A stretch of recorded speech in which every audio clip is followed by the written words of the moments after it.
व पारदर्शकपणे पोहोचवण्यासाठी राज्यात ॲग्रिस्टॅक योजना राबविण्यात येत आहे।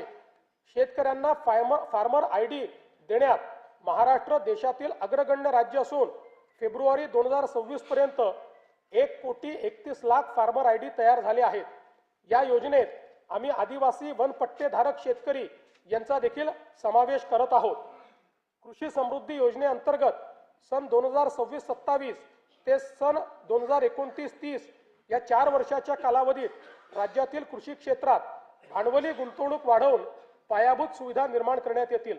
राज्यात 5 लाख हेक्टर क्षेत्र नैसर्गिक शेतीखाली आणून सकस व पोषणयुक्त नैसर्गिक शेतीमाल उत्पादित करण्यासाठी आगामी 2 वर्षांमध्ये महाराष्ट्र नैसर्गिक शेती अभियान या नवीन योजनेची अंमलबजावणी करण्यात येणार आहे।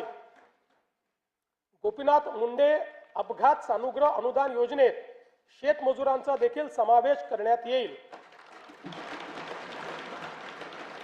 राज्याच्या कृषी उत्पन्नात पशुपालनाचा वाटा 25% आहे।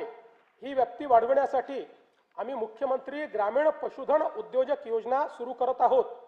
पशुसंवर्धन आणि मत्स्य व्यवसायाला आता कृषी समकक्ष दर्जा देण्यात आला आहे। त्यामुळे या क्षेत्रालाही शेतीप्रमाणे सर्व पायाभूत सुविधा आणि सवलती मिळतील, ज्यामुळे मत्स्य आणि पशुजन्य उत्पादनात मोठी वाढ होईल। संयुक्त राष्ट्र संघटनेने हे वर्ष आंतरराष्ट्रीय महिला शेतकरी वर्ष म्हणून घोषित केले आहे। त्यानिमित्त महिला गोपालक, कुक्कुटपालक आणि शेळीपालकांसाठी आम्ही विशेष प्रोत्साहनपर कार्यक्रम राबविणार आहोत।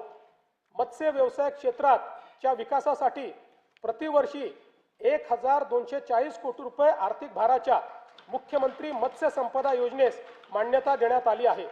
या योजनेमुळे राज्यातील मच्छीमारांचे आर्थिक व सामाजिक विकासाबरोबरच पायाभूत सुविधा निर्मितीमुळे मत्स्य उत्पादनात वाढ होणार आहे।